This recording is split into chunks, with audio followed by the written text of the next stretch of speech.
So you might remember Mike Pence formed a PAC back in May that many were speculating is just him getting ready to be president if, Trump gets impeached or whatever. Of course, other people said, oh, it's just, he's creating a PAC to cover his expenses for when he's running for vice presidential reelection in 2020. Interesting. But recently, as reported on July 11th by Josh Keefe and David Sirota, Pence's PAC met at the offices of a lobbying firm that represents Ukraine and Saudi Arabia. This is BRG Government Relations to meet the the New York Times reported Sunday. One of those meetings occurred last week at the headquarters of one of Washington's most powerful lobbying firms, BRG Government Relations, to Benefit Great America Committee. That's Pence's newly formed leadership PAC. The Times said a spokesperson for BRG told International Business Times in an email the event was reception and informational session, not a fundraiser, to learn more about the Great American Committee, and that Pence was not in attendance. While BNZ has dozens of clients across a wide variety of industries, from healthcare to green building, an IBT review of congressional lobbying records showed the firm represents foreign governments and other entities with interests in U.S. foreign policy, especially where it concerns relations between the U.S., Russia, and the Ukraine. So here's how the whole super PAC, what the real reason for a lot of super PACs is. Let me read this to you. It is illegal for foreign individuals, governments, or corporations to donate money directly to U.S. political candidates or purchase advertising on their behalf.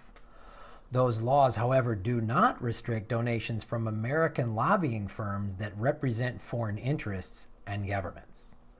Do you see how that works? Foreign governments give money to a lobbying firm. The lobbying firm donates to a PAC of a politician. See how that's done? Do you see how that's done? So this is what Mike Pence is doing. Obviously, during the campaign, Trump and Pence in October were talking about they got a campaign reform and it's all crooked. And Trump was very, talking about all the foreign people that give money to the Clintons, to Hillary. He's like, oh, the foreign money controls Hillary, which is, again, all we've seen time and time again is how Trump said all of these things. I'm not going to rocket. It's a waste of time to rocket attack. Syria's a waste. We got to get out of Afghanistan. We've got Saudi Arabia. It's a scam. What are we doing? And then the corporate state just says, Trump, you better play ball. And had Trump said, no, man, I'm sticking to my campaign promises, the impeachment would have started back in February or March. So let's go into a little more about who this firm, BGR, what they do. So this is the firm that helped Pence's PAC court potential donors is among the best known in Washington. BGR courts among its clients the governments of Ukraine, Azerbaijan, Kurdistan, and Saudi Arabia, the latter of which just received a major arms deal from the Trump administration. One of BGR's lobbyists, Ed Rogers, praised Trump's recent trip to Saudi Arabia in the Washington Post without disclosing his work for the kingdom. Well, that's the problem with the Washington Post, as we know.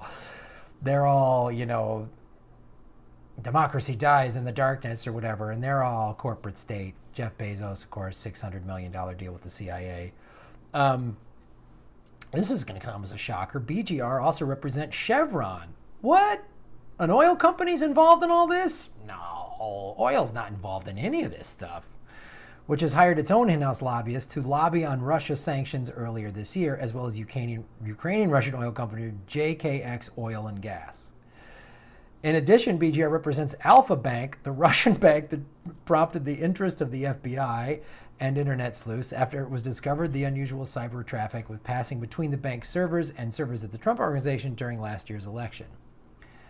The FBI eventually dropped the matter after concluding there could be an innocuous explanation like marketing email or spam, according to the Times.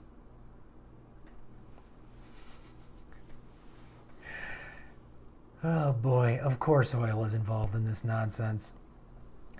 I wouldn't be surprised if Pence created the super PAC for two reasons. One, just to get money to help push the Trump thing. I can head up my super PAC, but also as a contingency. He's a career politician. Every politician has a contingency.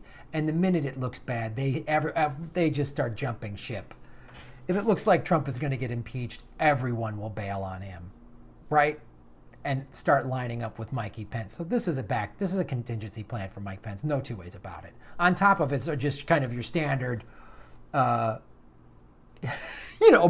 laundering thing for all these governments that just want to, as I've said before, like George Carlin said, America's an oil company with an army.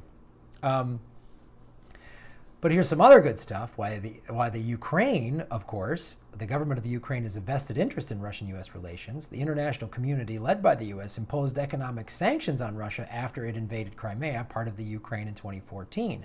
Last month, the Trump administration imposed additional sanctions on Russian individuals in connection with the annexation. Sunday, Secretary of State Rex Tillerson met with Ukrainian President Petro Poroshenko in Kiev, Ukraine, and said the U.S. would not weaken its sanctions against Russia until the Russian government restores Ukraine's territorial integrity. But privately, the White House has sought to ease Russian sanctions. In June, it was reported that the White House tried to water down a bill that would put new sanctions of Russia for interfering in last year's election. Pence formed this PAC in May, which is kind of an unusual move for a first-term vice president. In fact, there's no record of a vice president, a newly sworn-in vice president, creating a super PAC in their first 6 months of office, in less than 6 months. That's a first. Mike Pence is the first. The committee is a leadership PAC, so unlike a super PAC, which can accept unlimited donations, the committee can accept only up to $5,000 each from individuals, corporations, and other PACs. So what? So they come up with a bunch of fake subsidiaries, and they do $100,000, $5,000 at a time under fake names or what? Like, come on! All of these, they're just bullshit safeguards. It's honestly, you read all this and you just see like everything's a filthy scam, and it's just like drug cartels fighting and making deals with each other. Like, that's what it just seems like, all of this.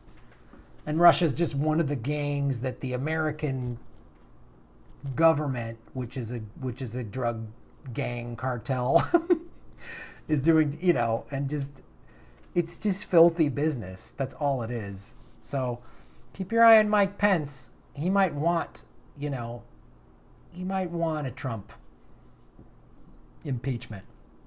And he might be seeing, I got a shot here at getting in the White House, getting to be the president, not vice president, but the president.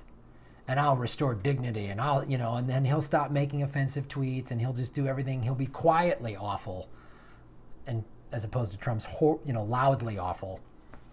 And then America and the left will start embracing Pence. That's what will happen. If Pence gets sworn in because they get rid of Trump, people on the left will be like, oh, thank God, anyone's better than Trump. Just like they're embracing George Bush, war criminal George Bush. So keep your eye on little Mikey Pence. That gray crew cut, I don't trust it.